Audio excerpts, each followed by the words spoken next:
so you know, yours just it's on. I know it sounds off, but it is. So when you want it to work, you have to hit that. Okay. No, but see, they didn't have enough to make. It'll be fixed for next time. Right now, Fred is on. The red one, but when you need to talk, you need to push. Just wanted to let you know. So if you're talking. So what's that? I need to press.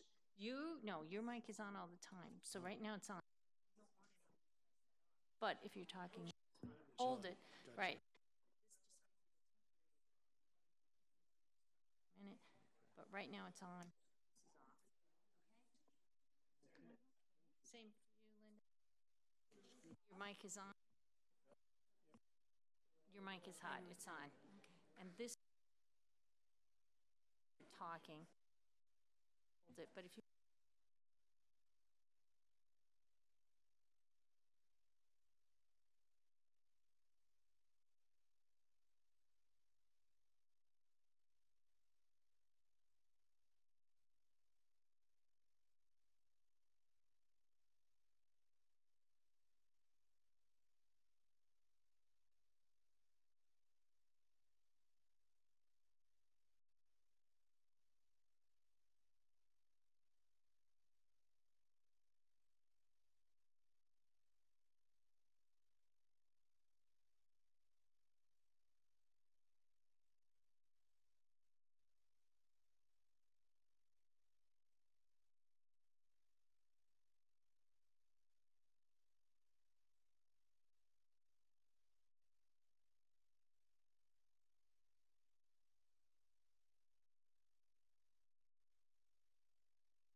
Boy, that's loud, isn't it?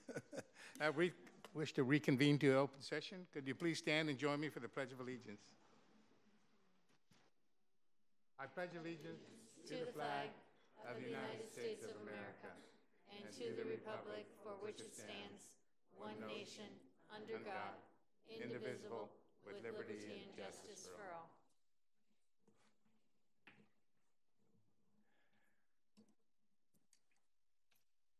At this point in time, the board has nothing to report out of closed session, so we'll move on to the approval of the September 14th, 2016 regular Board of Trustees meeting. If there's no additions or corrections, I'll entertain a motion. I have a very minor correction on the September 14th on the second page under 4.4. Point for activities and announcements. On number 6, the Great Valley Museum holds their Wild Planet Day, is what they call it, not Planet Day. Make that correction. And so we'll entertain a motion to approve the minutes as corrected. So moved. Moved by Trustee Martin, seconded by Trustee Flores. All in favor signify by saying aye. Aye. And I'll abstain since I wasn't at the meeting. You abstain? Because he wasn't there. Okay. 6 approved, 1 abstention. Motion carried. At this particular time, this should advise you, the board wishes to advise you that anyone wishing to address the board on any item that is not on the agenda, you may do so now. Just put your application in with... I would move that we approve the meetings, the board minutes for the meeting of September 27th. Second. Okay. Oh, it's not on here. Oh, I get it. I got it. Okay. Yeah. I'm sorry. Yes, so it was moved by Trustee DeMartini, seconded by Trustee Holman. Okay. All in favor signify by saying aye. Aye. Opposed? Motion carried. Thank you, Ann. Abstention. One, oh, you, There. I wasn't there for the meeting. oh, okay, we have six approved, one abstention. Trustee Flores. And now we'll go to the public comments. Anyone wishing to address the board on any issue not on the agenda may do so now. Please fill out or notify the executive secretary. If you have a question or public comment on any item that is on the agenda, you may also do so at this time. And the regulatory time for making a presentation is 5 minutes. So we'll move on here. I'm trying to operate out of this computer, so forgive me if I'm... Okay, we have accreditation update. Item 4.1.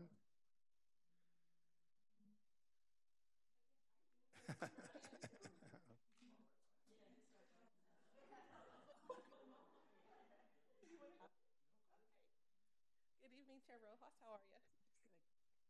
Thank Members of you. the board.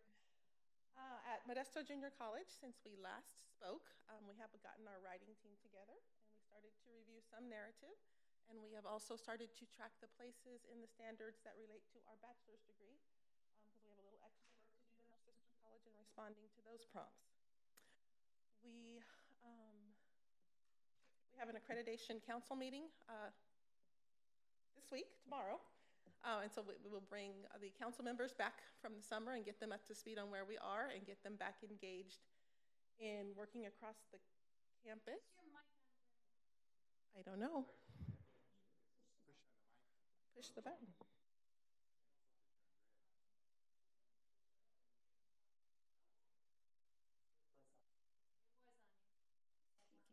I think we just need to maybe bring it a little closer. Okay, we will meet with our council tomorrow and get them re-engaged in the work that we're doing now that everyone's back from the summer and we've got the semester off to a start. And we are pleased to announce that we have a new faculty co-chair. So now we are fully teamed again. Our team is fully staffed and we are going to move along. Good evening. Columbia College, our writing process is well underway now. We've really been working on some of the preliminary narrative that tells the story of our college, some of the demographic studies. Our researcher is producing new graphics, trying to make sure that we are current and getting things in there that are appropriate for telling our story, who we are. We are working also providing direction and input on the various different standards and continuing to try to refine our processes to make sure that what we are doing as an institution is reflecting and is following the guidelines that are provided by the ACCJC. So strategic plan that we're working on, our goals and objectives, we're putting that into place. We're looking at cycles of program review and SLO assessment to try to make sure that those are following the style and the expectation of our accrediting agency. Questions? I don't have a question, but I appreciate You are. your October motif with your shirt and tie. Thank you. I appreciate that too.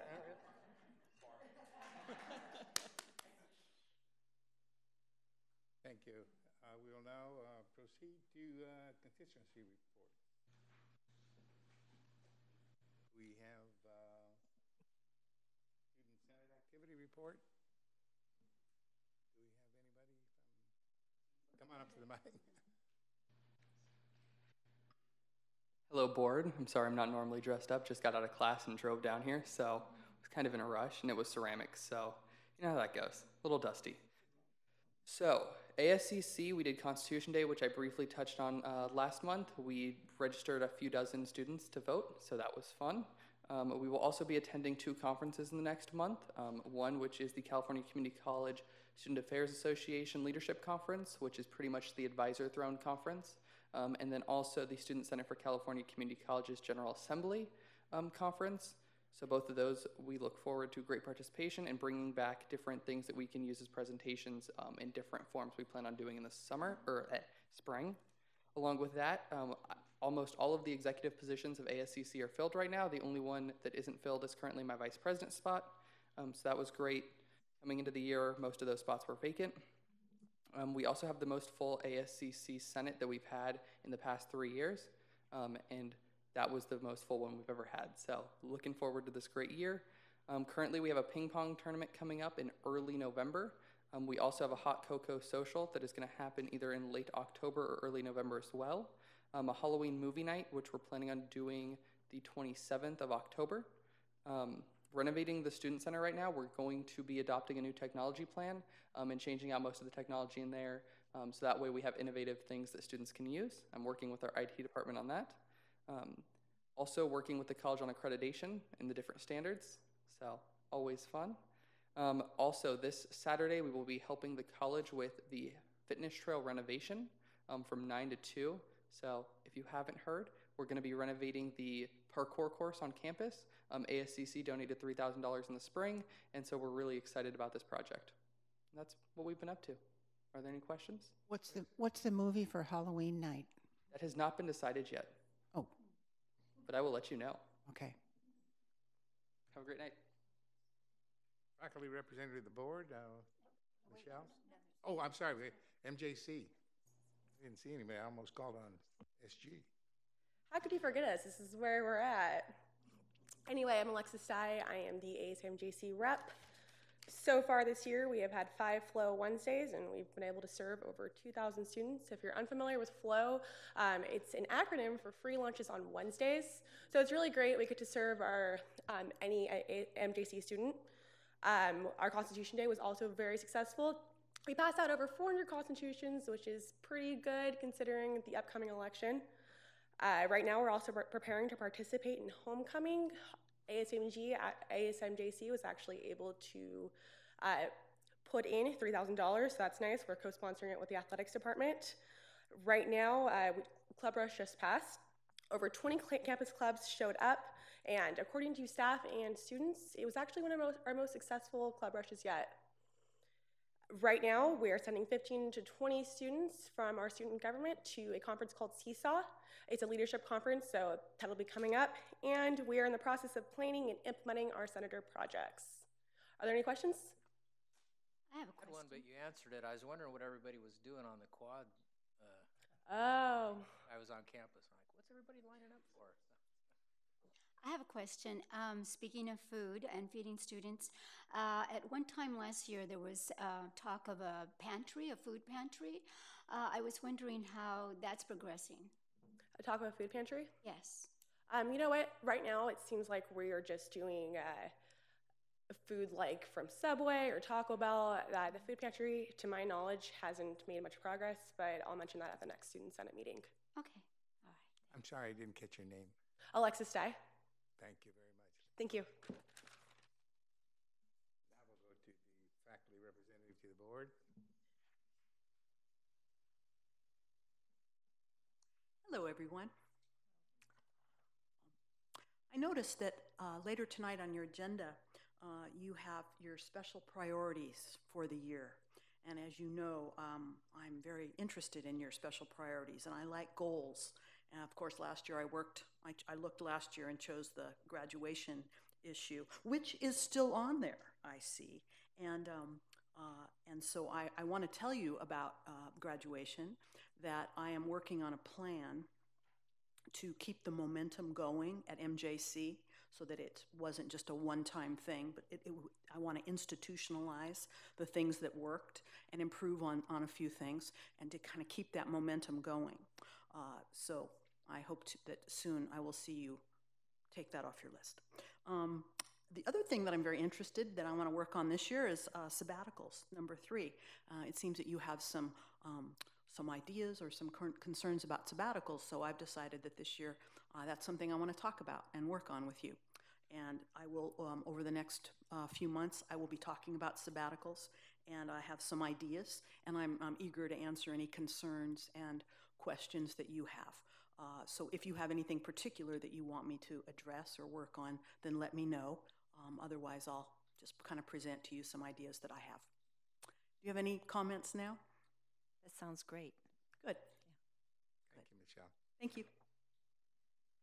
Academic Senate activity report.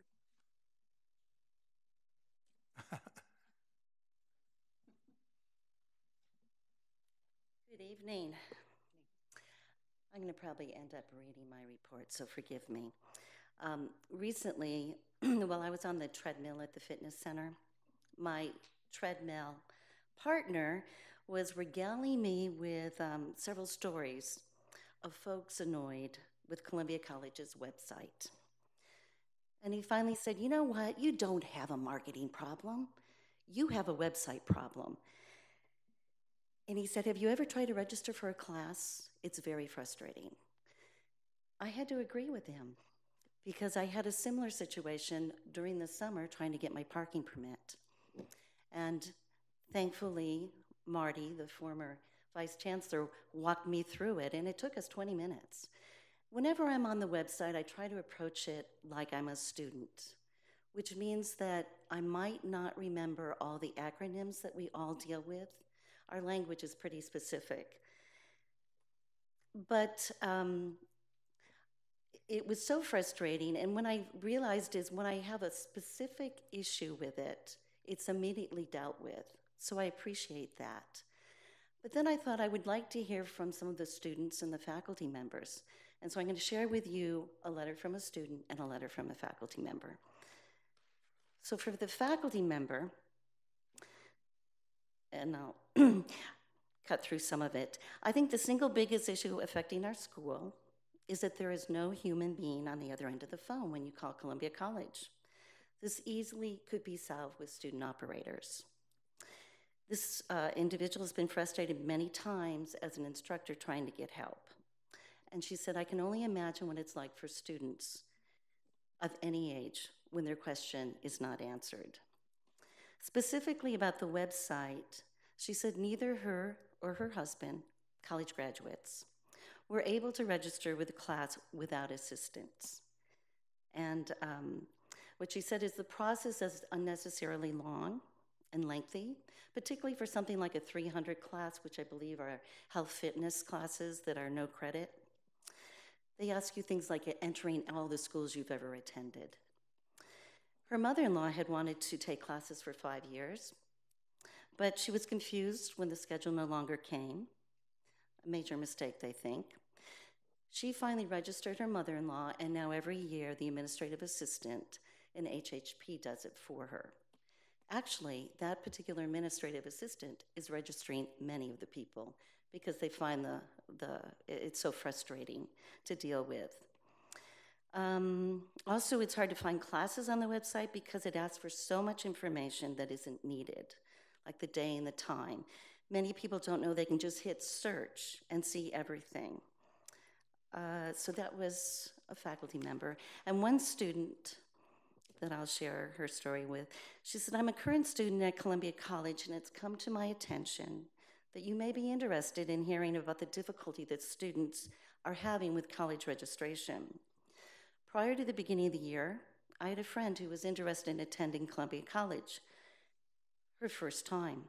She asked me to pick up a college catalog and a class schedule. I had to tell her that those were online. But later that day, I was showing her how to navigate the website and how to search for classes. She became so frustrated with it, she has since decided that she's not attending. The student understands that we must advance with technology. However, the system is not accommodating, and it's having a negative effect in her estimation. She said she advises many of her friends on how to do the registration, and many of them are so frustrated they just give up. So anyhow, that's how I spent a Sunday afternoon on the treadmill, was hearing that from also the community. Any questions? Regarding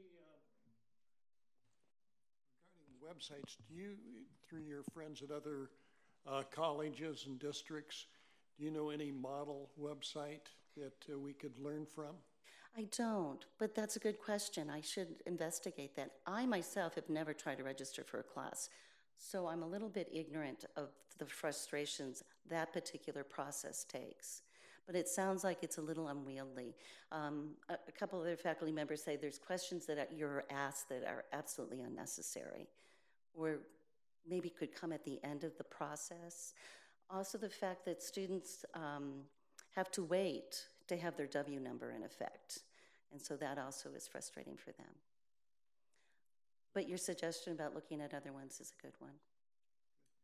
Could you tell us something positive that's going on at Columbia? Oh, see, that was what I wanted to say. Positive is that when we do notice these issues, they're dealt with. So, like the parking permit thing that took so long, once that was identified, it was readily fixed. Yeah, people are working very hard on very many things, particularly accreditation. There's slows. It feels exhausting right now. Everybody's so busy with their projects. Well, FTEs are a very important part of this process. So. Yeah. And being able to register for classes should naturally be much easier for our students. Hopefully we'll be able to work on that. I appreciate you bringing that concern to our attention, and hopefully we'll be able to address that. It was really surprising to hear it from a community member. So yes, it was most certainly, really. Maybe we should pay attention. Any more questions? All set? Thank you so much. All right, thank you. Curtis? Thank you.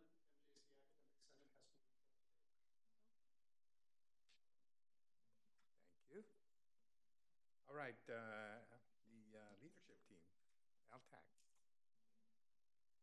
Do we have? LTAC is Center representative today. Had no report back. Okay. YFA? Oh, all right. My name is Tim Elizondo. Jim is unable to be here tonight, so I'm serving as his conduit or his mouthpiece for a statement that he's prepared. My apologies for being absent this evening as I am attending a conference in Southern California. For tonight's report, YFA would like to share the following. YCCD faculty who would like to add an additional faculty service area to their existing assignment have a deadline of October 15th to submit their paperwork to the Academic Senate at their college. The FSA application process is in Article 20 of the YFA YCCD contract, and final determinations will be completed by November 15th by the FSA committee, and any FSAs that are forwarded by the FSA committee will appear on the board's December 2016 agenda for approval. In addition, faculty seeking sabbaticals during the 2017 to 2018 academic year have until October 28th at 2 p.m. to submit their proposals. Faculty have received an informational meeting on October 7th to review the process and required elements of a successful sabbatical. In addition, the YFA is in the process of scheduling meetings with MJC and Columbia College administration to review and update the low enrollment guidelines at both colleges. There have been some departures from the agreements that have been posted on the instructional websites at both MJC and Columbia College. So it is important that the YFA and college administration review these documents in order to have a shared understanding about classes that are threatened for cancellation. Faculty continue to have concerns about whether the processes are being followed as agreed upon. And finally, as the board is well aware, the district has recently approved some policies that have caused great concern for the YFA. Consequently, we are having to address the clarity of the language in Articles 39 and 40 as these articles were cited as the faculty's protection against our concerns, most specifically Article 39 regarding due process. There are new policies coming through the process for review, and the YFA, again, has concern about areas that potentially affect the impacts of these policies if implemented. The YFA would like to remind the district that while we are and have been willing to engage in the committee process for reviewing the language in these policies, there are certain areas that are mandatory subjects of bargaining. Consequently, the YFA will be very cautious about what appears to be the potential for the district to circumvent collective bargaining agreements on these specific topic areas. And that's my statement. Are there any questions or comments? Thank you. Thank you for your time. Okay, CSEA?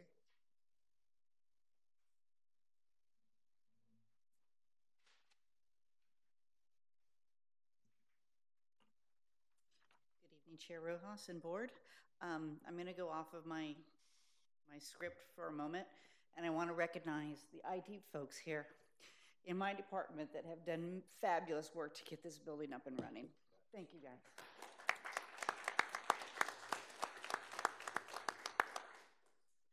Our chapter has conducted a survey of our membership to determine which 2 articles we want to open for negotiations next year. We've gone through that and have determined the articles we want to open, and we have prepared an opening proposal that is going to our membership next week for a vote, and then we will present it to the district to hopefully appear on the November board agenda. We had to create an MOU. When we finished up negotiations in August, we had chosen to change the time in which to open negotiations so we could try to get language dealt with before the benefit information came.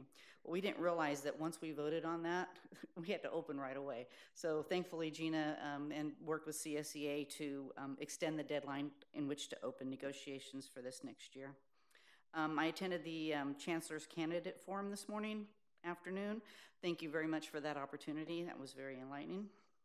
To address Linda's question earlier, last spring, CSEA did do a sock and shoe drive for the local charities in the area, and at that time was about the same time ASMJC was developing the flow, and really brought to light to classified folks that we have a lot of students on campus who are hungry.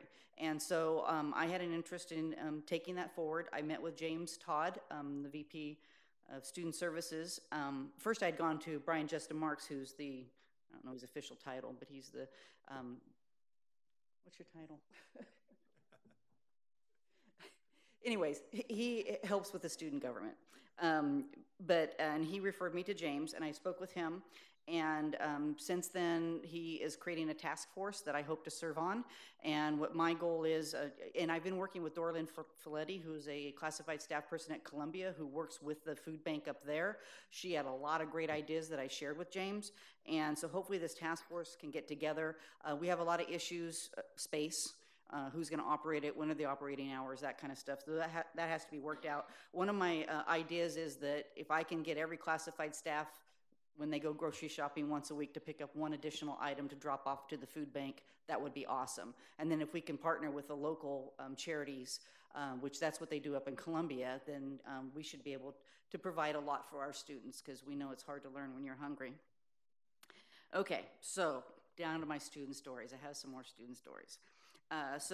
One morning, early morning, I was walking back from the ag building, and a young man was walking at the, when it's sun's first coming up, it's kind of scary to walk across that road, even though you press the button for the lights, because if the sun's in the driver's eyes, you're not sure that they can see you.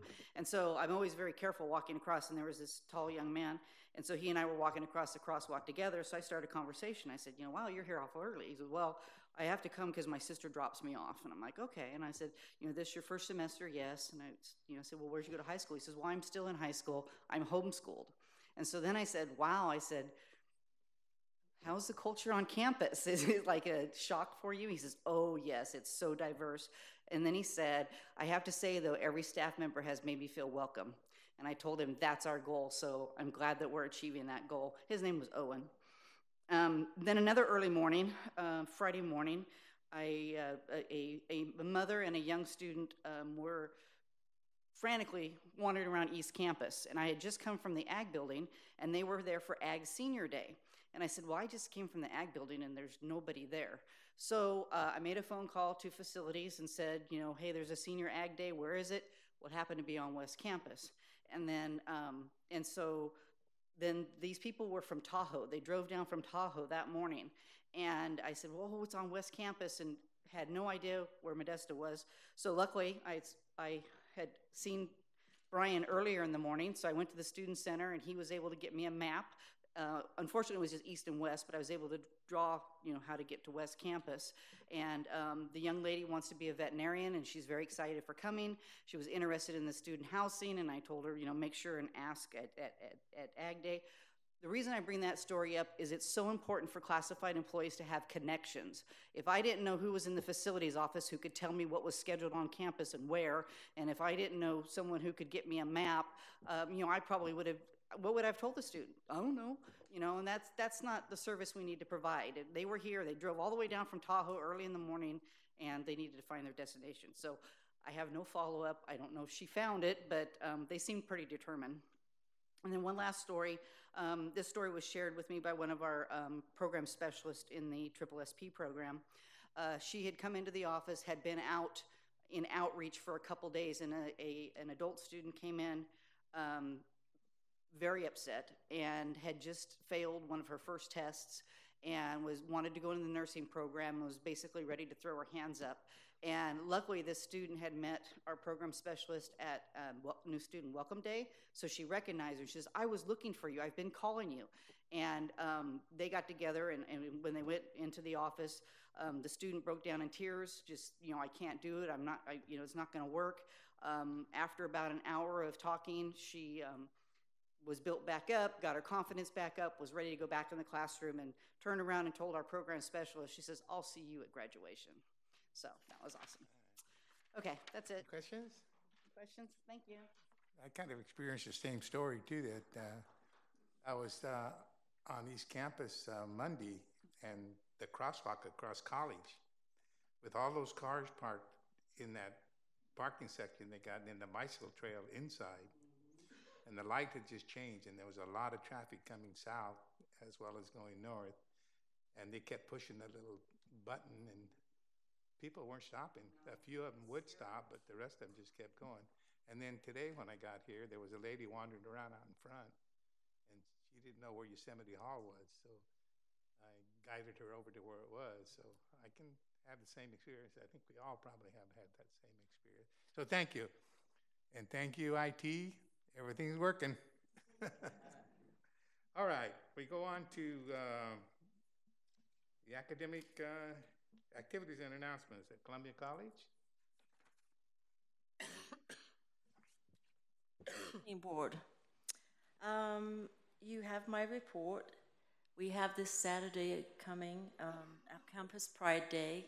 Erin already spoke and shared some details, but I have to tell you that this is an effort that involves faculty, staff, students, and community members, and people are really getting excited at this opportunity to come and help the college. But it shows, I think, what a resource the college can be to the surrounding community with something as simple as a walking and exercise trail. So the work's being done and supported all by donations. So that's wonderful. We raised $17,000 to support this effort. I will report to you at the next meeting all of the work that's being done on our website, and as far as streamlining the processes, as far as registration, because we do hear some challenges, but Melissa Raby and her student services team are reviewing those processes through the SSSP processes that have changed some of our ways that we conduct business, and through student equity and those kinds of initiatives. So we're having to change some practices and make certain things more user-friendly, if you will. I will point out, though, that we can only do the thing, help things, as Wendy said, the quick turnaround and the response, if we know about them, and we know about them through people that can do something about it. So I would ask anyone here at Columbia College, if you hear any complaints, please refer them forward to the appropriate area, or at least to my office, so we can do some direct follow-up with the people that are having the challenges, because we need to know the exact nature of what it is that is occurring at the time they're having a problem. Because it could be a technology issue, it could be a misunderstanding of the instructions, it could just be that they need a little, hand-holding, as Wendy said, to help them through the process. But it has to be done with people that have the knowledge to help them get where they need to go. And we're fully prepared to do that. Our website has had a lot of challenges, but we've fixed a whole long list of things, and we still continue to do that. We're picking them off one by one as they're identified. So I'll report back to you next month about what progress we've made. Thank you, Angie. Good evening, Chair Rojas, members of the board. You've heard the report out on our very successful Constitution Day on campus. We are rolling into that time of the semester when there are activities across the campus. We have lots of opportunities to engage in music recitals. We have film on campus, a chemistry show, and two special events that I want to take just a minute to point out. One is the Fast Pitch Innovation Challenge, which is basically a mini Shark Tank type opportunity for students and community to engage in. We are partnered with the Alliance Small Business Development Center, who is actually providing the prize. And that is a rapid-paced and exciting event if you're just interested in hearing the innovative ideas that are in our community. I'd also like to encourage you to find a time when you could see San Joaquin Blues. It's being directed by Professor Michael Lynch. He also wrote it. It won multiple awards. It's set in my hometown in the year I was born, so might explain a lot. No, I have no role. And I do want to, because it has been brought up, concern about the changes to College Avenue and the Road Diet Project. Just this week, I interacted with the president of CANA, which is the College Area Neighborhood Association. They are very pleased with the outcome of that project. They have seen a significant difference in the pattern and speed of traffic in the neighborhood. As a matter of fact, they're working with the Modesto Bee on an article just to express their thanks and appreciation and how well it's working, and wondered what the college perspective is, and I said it's mixed. There's still considerable confusion, especially about that protected interior bike lane. Unfortunately, cars on occasion drive into that bike lane and then they are trapped. And we've had more than one T-bone accident with cars coming out of that bike lane when someone's trying to turn in to South Drive. So there are challenges, but there have been some very positive things out of it. Having room for 3 buses was important, and the city made that happen for us. And so I would say we are still adjusting and learning really how to navigate the new configuration of College Avenue. Thank you. I will now move on to presentation updates by the Chancellor. Good evening, everyone, and welcome to the new district offices and the new central services building. You may notice it's warm in here. Now, why is it warm in here? I will share with you why it's warm in here, and then Mark, when you do your presentation, you can add to that. But it's warm in here because we're a net zero energy building. So the thermostat is set a little higher than normal, so we can, with our solar parking in the back, generate 41.5, the same as 41.5 houses of energy a year, and do all those energy savings. So we're going to have to tweak this a little bit so when we have our board meetings, we just don't all pass out from the heat. But the good news is we get to do that, and winter is coming. So, but I just wanted to let you know we are working on that, and there, at least unless they've been, telling me stories, there is supposed to be air conditioning in the building. Is there not? There you go. See, I just wanted everybody to kind of hear that. But anyway, the building is great, and I just wanted to make a couple announcements about it. We've been getting a lot of requests to use the conference rooms in the new building, but we haven't moved in yet. And October and November are going to be our moving times. And not only when you move the central services offices, you don't only move your computers that are on your desks and the phone systems and everything else, but we have to move all the technology that goes beyond that, because there's some really lovely services that people like, such as HR, payroll, finance, things like that. So we've got all of that move going. So once we get all moved in, we're happy to be sharing our conference rooms like we did in our beautiful barracks. But we're not there yet. And people have been asking to use our barracks. And if you go in there, we haven't got our full diocese yet. Is that a word, diocese? Diocese? I don't know, whatever. Where the cabinet is sitting, they'll look like this one, but they're on back order. So these are from the old boardroom. We will have a different podium. So we have other things. So just give us a little bit of move-in time, and we're tweaking it with everybody else. And so right now, just ask, East and West Campus, if you can just share some of their wonderful conference rooms, because right now we've just got boxes and it's really not safe for people to going in. We have wires and everything all over the place. The other thing is with the move, now I told you what hasn't been working. What has been working wonderfully is everybody in their sense of cooperation in getting this done. And I just wanted to say, you know, to the Kitchell people, Mark and Matt and Dan Porter. Dan, are you back there? There's Dan, he's hiding behind Nick. Dan and Matt have been living in this building. Mark, I haven't seen you around too much, but I'll thank you anyway. But Matt and Dan have been living in this building, and they've been here late until midnight. Tim Nesmith, Tim has been living in this building as well to try and make things work. Howard has been working to order all the furniture and get things done. Thank you, Howard. I see you here tonight. And I also wanted to thank the IT people who have gone above and beyond the call of duty to get all this done. And I just want to say even a little bit more than what Debbie did on that matter. I mean, getting the IT going in here has been just... I've watched them, and they've been living in this building a lot, even the weekends. So I wanted to say that. And Dan, you wanted to come up and talk a little bit about those big screens here to ask the board a question on that. So, and this is for those of you who don't know him. This is Dan Duffy, who's our interim vice chancellor of IT, who has been really working very hard with the group as well. I thought they weren't on because the Giants got beat. The next game, but so much for that.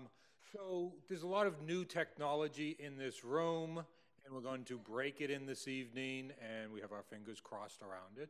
But I did want to highlight for the board that a lot of the technology that we've used is a result of the learning that occurred from prior work, particularly around the Allied Health building. So we welcome your feedback as we move forward with additional projects on campus in academic and administrative areas for technology-enhanced spaces. So as you have opportunity to engage with the technology here, we have these 2 confidence monitors beside the podium, and as the Kitchell folks have their opportunity to do the presentation, you'll be able to see those. We have the TVs on the walls. We have your new iPads as well. So there's a lot of technology. We have high-definition cameras here to do the recording. We have state-of-the-sound audio system installed here that enables us to not only broadcast the audio, but also the video from these proceedings in this room to external areas in this building and beyond. So we do welcome the opportunity as you engage with us that you can provide feedback around these confidence monitors, around any of the technology in here, and become part of our learning lab in this room as we move forward with other projects on campus. Okay, one quick question. I'm going to ask it just straight up because you gave them way too much information to get an answer on this. Do you want to see those big screens here, or can you look at the 2 up on the wall? Because they set these up every board meeting. So like later when Mark will give his presentation, you don't have to answer right now, but at the end of the day, you can answer them. You will see the presentation there, and you'll see it on the screens there. So if you feel you need the big screens down there, your board docs will not be down there. They'll be on your iPads, but let me know if you'd like to see these every month set up, or if the screens up there are enough. Thank you, Dan. Thank you. Thank you. We'll go to the bond update. Well, wait, I have one more thing. That's all right. You're not done yet? No, I'm not done yet. Soon I will be done. Soon I will be done. I will be on the beach enjoying life. Not that I don't enjoy board meetings. This is only board meeting 118 over my 10 years here, but who's counting? Not to mention the retreats, but who's counting? Okay. No, the only other thing I wanted to do was say we've got a year. People have been asking this question, so I just want to put it out to the community here, is that we've got about a year still to wrap up the bond, even though this is the last building that we're doing down here at East or West campuses. Columbia still has a few projects that they're wrapping up, and we do have our roadways and pathways projects here. So it'll take about a year, and we still have to build our parking structure. There is the plan to remove the old barracks And that's all going to be parking lot as well. So we still do have a little bit to go with the bond, but we're pretty much there. So with that, I just want to, again, if I missed anybody's name in thanking them tonight, I apologize, but thank you all for your hard work in making this happen. I know everybody thought the ribbon cutting and we're good to go, but that was just the start of saying thank you for the structure. And I did want to publicly thank our community who voted for the bond, who made all these beautiful buildings possible. And now I'm done. Can we give them a hand? Yeah. Thank you so very much. Okay, now we have the bond update.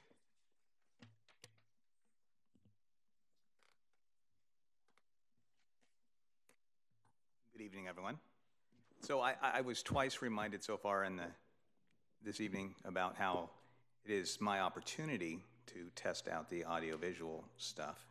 And I was sort of reminded of, and although not quite as severe, of the fact that back in ancient Rome, when they finished an arch, the last process they did before they put the keystone in was they made the architect stand underneath the arch, and then they installed the keystone, and if it stood, the architect got to design another building, and if it didn't, they just needed to find another architect. So I hope the audiovisual will go forward and work tonight. So with that, yay. Oh my gosh. Okay. So tonight we have we're going to be presenting several ongoing projects that are occurring both at Columbia College and at Modesto Junior College.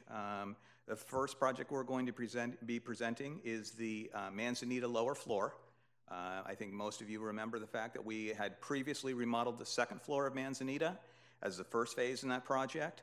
The second phase of this project, which is getting ready to start construction and will be done in the fall of 2017, involves mostly the culinary arts program. I think many of you have had an opportunity to enjoy the wonderful food that's prepared out of the culinary arts. They have evolved and made very good use out of that space down at the bottom of that building that I'm not sure was ever intended to be used as that. But now we're going to be remodeling it and turning it into a really state-of-the-art educational facility that will provide true commercial kitchen teaching for the students in that program. So it's really going to be a tremendous resource, and we're looking forward to bringing that on in the fall of 17. Here's some photographs that show the mechanical systems in the lower floor going in, some of the framing. As with the second floor, we are replacing all the windows, so we were taking the windows out to further weatherize the building. You see additional work that's going on, including quite a bit of floor slab cut up that we're having to do because of installing new plumbing to support the culinary arts program. Second project we are highlighting tonight is the Pinion building. Just as kind of a point in reference, Pinion was one of the two buildings that was originally housing the Child Development Program. It was actually at one point slated, both those portables were slated to be removed from the campus. And I think through the vision of the leadership of the college, they asked that we leave those facilities on site. And as one of the really good uses that will be open in the spring of 17, we're going to modernize this and provide a health clinic for the students. So we're remodeling that, turning it into a health center that will offer several consultation areas and several exam areas, and really will be a tremendous resource, I think, for the students once it's done and up and running. So here are the photographs of the construction of that going on, the demolition, the new walls being installed, and the framing. The last project I have, as we've talked about in our last presentation, is the roads project that's happening here on West. I had the pleasure of driving from the back or the north end of campus to the south end of campus on one of the new perimeter roads, and it worked very well. We will continue to update, and this diagram you see in front of you gives a current view for which of the existing driveway cuts, both on Blue Gum and on Brink, are open. So we have right now 4 access points, one into the district office, one the main street light, We have closed the access to what people used to call the areas of the child development, but we still have the 2 Brink locations. As we move forward into the second phase, or what we call 2B, we will be getting ready to modify the access point on Brink. I think I've shared with you in the past, but I will say again, and I actually experienced it today. The turn-on from Brink onto that road is a very dangerous connection point as you turn, and so we're going to make that a perpendicular connection to the Brink Road. We're also, you can see where you have a diagram that shows what are the open parking lots during this period from February to April of next year. And we will be in the process at this point of tearing down the old barracks and office buildings. So we will have done the hazmat abatement, and we'll be in the demolition of those 2 buildings. The last phase of this parking lot project will be the construction of the new parking lot that's in the old side of the district office building that will include ultimately a 3rd point of access from Blue Gum. We will have then 2 points of access, one the signalized access, the second one in an area adjacent to the child development area. The new Brink access road will be open, and as will a second access road that will be mostly serviced for the agricultural projects. Here are some photographs of the rough grading that's happening. You can see the curbs have been poured. They're getting ready to do asphalt. Additional curbs. And with that, I'd be happy to answer any questions. I know Dr. Smith did ask that I elaborate a little bit on the mechanical systems, and so I will start off just by sharing some information on that. One of the things that happens in most buildings is that as we enter an age where the electronics in the buildings become more and more sophisticated, we now have situations where the mechanical systems have their own brains. They have mechanical systems. And then we have an energy management system for the entire building. And while it is warm, and while one of the general strategies is to keep a higher set point or temperature in general for the building, we are still in the process of massaging the electronics. Dan shared that with me, to get them both to communicate as effectively as possible and be able to bring this room down to a comfortable temperature. So we will work to improve on that, and at the next meeting we hope to have better results for everyone here. But besides that, I'd be happy to answer any questions about the report or about any other projects that are going on in the district. I've got a couple questions, Mark. Are we getting near the end of our bond money? We are getting near the end of the bond money. One of the things I was going to share is that, well, a recollection I had actually at the ribbon cutting, and it struck me again today, was one of the visions of the district and the leadership was that they were not going to do any of the projects for central services until all of the projects for MJC and Columbia were substantially complete. And the fact that we're now in this building is to at least Kitchell and to us who have been around for the entire duration of the bond program, a tremendous milestone, because it signifies that we really have, completed a significant amount of the projects. And in fact, probably the only reason we have Lower Manzanita, Pinion, roads projects, a paint project, projects that are going on, are because the district so aggressively managed the bond program that there were bid savings on all of the projects, and we were able to do more projects than were on our list. And so we would have been done with this building and been done with the bond program, but since we had bid savings and bond savings, we were able to do more projects. So we are slated to be on campus, on both campuses, until the end of next year, but we have bid almost all of the projects, and we're nearly done with the expenditures now. Well, that's commendable. Usually there's an overrun. It was very carefully planned, and I think we hope to land at 0 would be the plan, yeah. The other question is there something attractive about that back row? This isn't a church.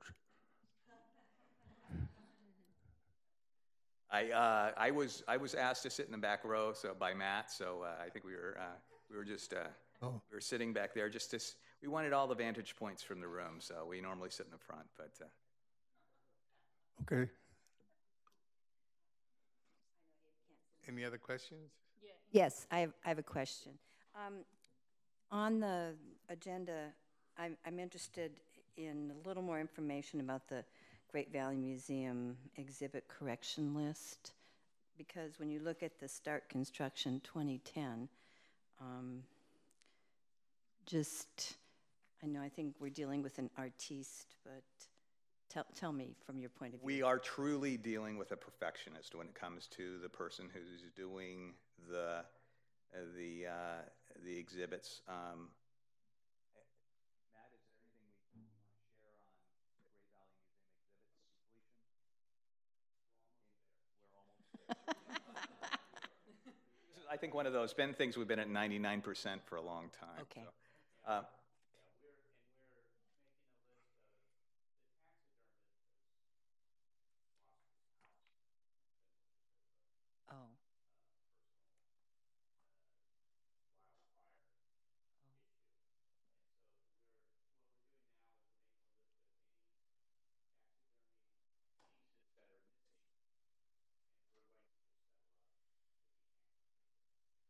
Okay, thank you.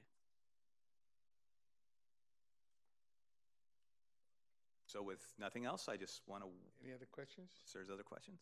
Thank you, Mark. I want to welcome you to the building, so thank Looking forward to speeding around the campus.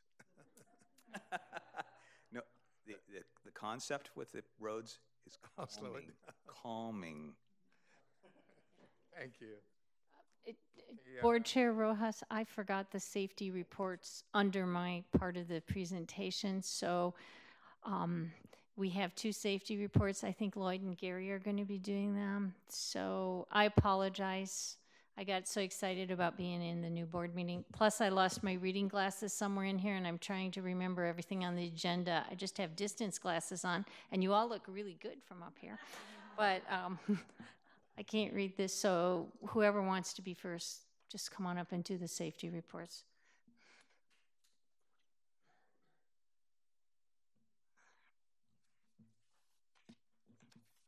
Good evening. In accordance with the Clery Act, the college did publish with the Department of Education its annual security report, which you all have received a copy of. As you look over the report, you'll see that there isn't really a lot of substantive changes to the report. There was the addition of 3540 board policy into the report as it was approved, and there was some small changes in terms of some of the verbiage that was in the report, just to clean it up and make it look better. The only real structural change that you're going to see in this report is the fact that we have, along with Columbia College, myself and Mr. Elam communicated back and forth, and we've mirrored exactly what the Department of Ed publishes in their manual of reporting. We've mirrored that table so that we're putting into our report exactly what they are asking for. Now, when you look at those, it looks a little bit different, but when you look at those statistics, I'm happy to say your campus safety office has been working very hard at making sure those numbers stay down, and that does not work if it wasn't for the cooperation of the college community as a whole and being observant and reporting, and all of us working together, because we're able to get to issues before they rise to a higher state, which would result in them being on this report. Is there any questions or anything I can address concerning the report? I saw from the report that we're down in all areas, so that's, or no charges being made on anything or investigated. So, in 2015, we were down on pretty much all of the cases. As I said, the college has been looking, and I mean the college has been working pretty hard at that. We have a culture of reporting that's been built up, and it's actually working in our favor. Now, as we move forward into 2016, you're going to see a change in terms of some of those numbers as Title IX fully takes effect, and you start seeing more reports, because we have had significant reports. Thank you, because the incidents were all either negative or nothing, so that was good. Congratulations to you. Thank you. Any questions for Lloyd? Thank you, Lloyd. Thank you. Thanks, Lloyd. This is kind of like deja vu from last year. Before I retired, I had Greg on vacation, as he was last year. But we basically had the same 2 numbers that we had last year, both occurring in the dorms. And with the 24/7 live-in conditions in a dormitory, they're bound to happen. But otherwise, we had zeros on all other categories.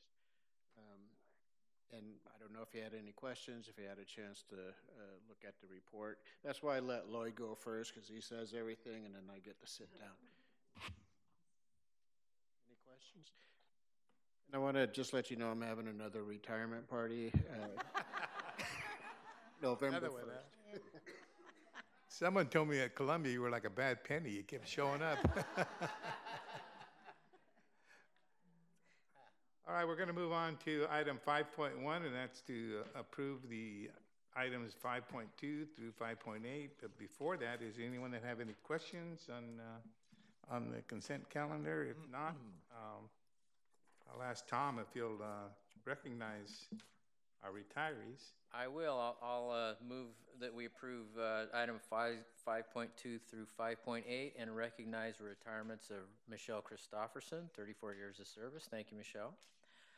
Ellen D'Ambrosio, 12 years of service. Wendy Griffiths-Bender, 12 years of service. Joel Hagan, 28 years. Cynthia Schmidt, 23, and David Ward, 26.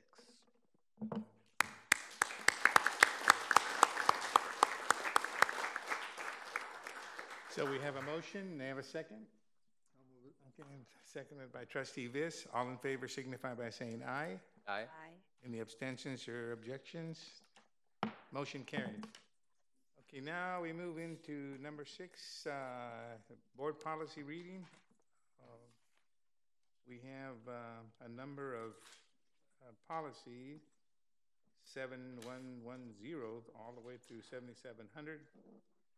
The following YCCD board policies are being presented to the board as a second reading. The policies have gone through the review process used by the Policy and Procedures Committee, which includes constituency group, review, and feedback, and have been presented to the District Council and to the board as first reading. What's your pleasure?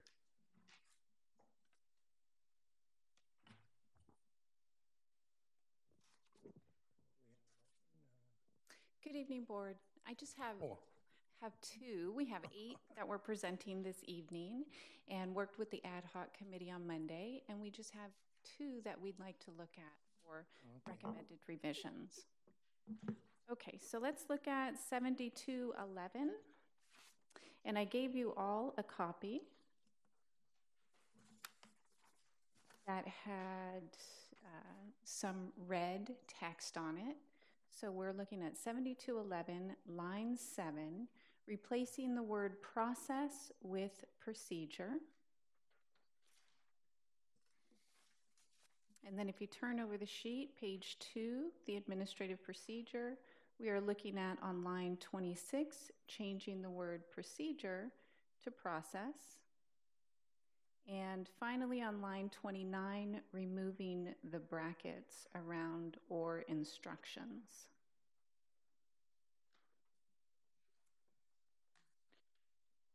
Connie, why don't you give the background of why you recommended changing those 2 words? Sure. So the first line reads, in accordance with Ed Code section 87359, the Board of Trustees shall adopt a process for addressing equivalency standards to meet min-quals and on and on. And so the board does not adopt the process for that. Equivalency standards are listed on a website, and that's actually in partnership with faculty. And so that's not something that the board approves. They don't approve a process for that. And so the board does, however, look at the procedure. So we can adopt a procedure. The board can adopt a procedure. And so that's why we're replacing that word. You're not adopting the process for equivalency. You're looking and adopting the procedure. And so to also clarify that in the AP on line 26, same thing. That's why we replaced that word. The Academic Senate Equivalency Committee shall partner with the district to establish an equivalency review process. So that's what they do. And then the brackets were just a remnant from when we went through the review process. Okay, we'll move on. Any other questions on that one? Okay. Then I will move on to 7335, health examinations. And also gave you some red text there. So we are looking at line 14 of the board policy. And to make it more clear, the first paragraph really talks about pre-employment health examinations. And the second paragraph was intended to talk about once the employee is hired. But that wasn't clear with the language as we were going through the review process. And so when we looked at it again, what we'd like to replace is on line 14, adding the words once hired.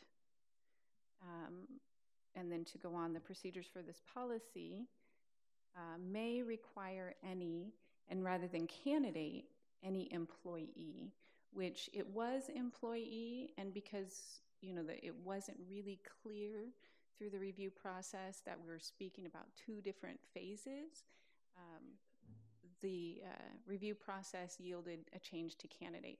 That's not really what we're talking about. We're talking about post-hiring examinations for employees. So that is the only change there. I think that other change was good too. That was too broad, the at any time ask for fitness for duty. Thank you. Any other questions? What's the desire of the board? That we should approve the second reading of these policies. Second reading? We're done? No, you gotta call for a vote. Yeah, that's what I asked, to call for a vote. Well, I'll move that We we. have a public hearing? No, we don't. I'll move that we approve the second reading of these Oh, policies. okay. I didn't understand that first. Okay. I'll second Moved the by motion. Trustee DeMartini, seconded by Trustee Martin, that we accept the policies and procedures. All in favor signify by saying aye. Aye. Opposed? Sustained? Motion carried. Thank you. Thank you. Chair Rojas, can I update the board on one other thing? Sure. At the last board meeting, September 27th, when we were all in here after the ribbon cutting, the board had directed us to explore a draft of a board policy for fund reserves. And I just wanted to update you all that we had looked at about 20 different schools, and we did come up with a draft for that. And so I worked with the ad hoc committee on Monday. We also looked at that draft, and we'll go ahead and put that draft through the constituent review process in spring.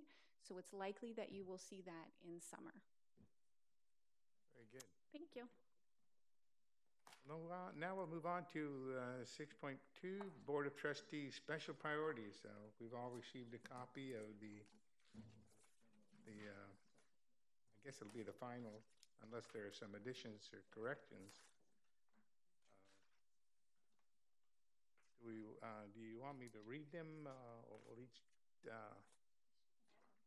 probably should, so that everybody will know what we're discussing. So for the 2016, 2017 special priorities, number one, increase partnerships with K-12 partners, higher education institutions, and the business community to promote and support community college outreach efforts through our chancellor, president, and the board. Number two, maintain the Yosemite Community College District General Fund Reserve at a minimum of 10% on general fund unrestricted expenditure budget. Develop general fund reserve criteria which will provide stability to the district when faced with unforeseen state or local funding shortfalls, including review of the impact of the November 2016 election results. Proposition 55. Encourage a new reporting procedure format for faculty sabbatical that provide more information to the Board of Trustees. Number four, encourage participation of all YCCD faculty in college graduations. Number five, continue to support increased funding for the colleges by actively soliciting private sector and donor support. Number six, continue to make campus safety a priority through support of funding and improving safety conditions on campus. Those are our special priorities. Is there any additions to that or any corrections to the board policies that before we adopt?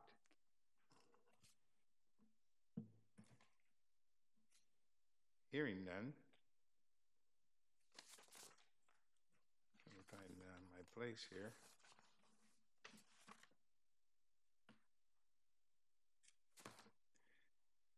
Okay, the recommendation that the Board of Trustees adopt the final Board of Trustees 2016-2017 special priorities. Entertain a motion. So moved. Moved by Trustee Martin, seconded by Trustee Flores. All in favor, signify by saying aye. Aye. Opposed? Motion carried. Boy, that was quick. Now we go to board comments. We'll start with Ann. Okay. I did attend the MJC Constitution Day event.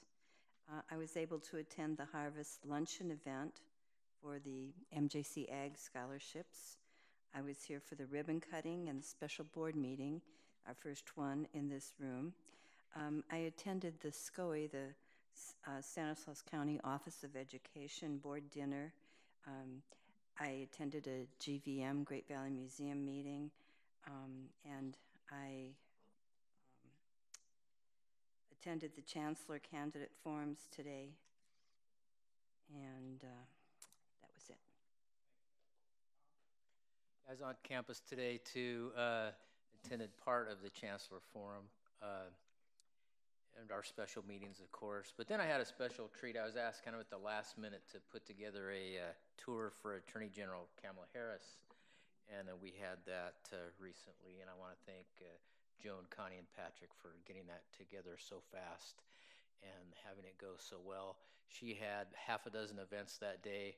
Our event was the one that was featured on the front page of the Modesto Bee. So thanks everybody for making that happen. I did the usual stuff. I want to relate. I was at a meeting over here Monday, and I concluded the meeting and went out and got in my truck, and nothing. So I looked under the hood, and the fan belt was gone. So one of the security guys was driving by, a guy named Victor, and he stopped and wanted to know what the trouble was, and he says, "Oh, I got a maintenance guy over here." So he did. Got there in about 5 minutes, and fortunately, the back of my truck looks like a junkyard, and I had an extra fan belt in there. And he put that on, and I was gone in about 10 minutes. So the point of the thing is, you got some good people working around here. You already know that. Yeah.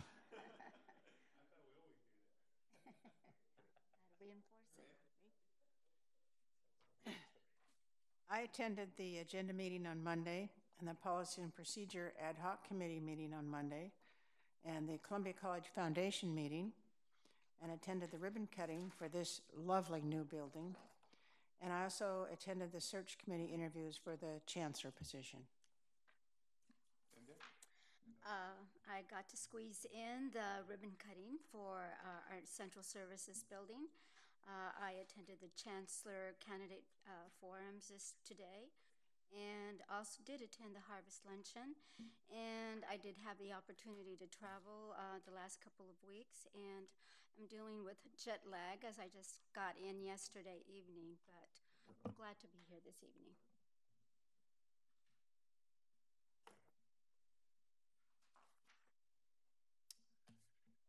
I attended the ribbon cutting and for this building, as well as attending the spatial meeting for the spatial priorities discussion. Attended the agenda meeting on Monday, and I was interviewed, and I think the rest of the board has been interviewed by Bryce Harris in terms of the self-evaluations of the board, where we can look at ourselves and say, in what areas are we doing well and what areas can we improve? And Bryce will lead us through that process. And Bryce Harris is the former state chancellor for the community colleges. And I also attended 2 of the 3 presentations at the candidates forums today. Thank you. SG? All right, I've... Sorry? No. Oh, yeah, no, I heard you. All right. So I attended the September 16th Student Senate meeting for ASMJC. I'm still hoping to attend ASCC meetings in the future. I attended the Board Policies and Administrative Procedures Committee meeting on September 21st. And of course, as everybody mentioned, I was here at the ribbon cutting ceremony and the special priorities meeting thereafter. And I also attended the Respiratory Care Baccalaureate Open House, which was September 28th. And that was actually very informative because I'm now more prepared to help other students find out about how that can help us. It was very impressive. In any case, upcoming as well. May I announce those? All right. Well, we have the California Community College Student Affairs Association, also known as Seesaw, which is coming up actually just next week. And then the Student Senate for California Community Colleges General Assembly, which is going to be November 11th through 13th. And that's it. Thank you.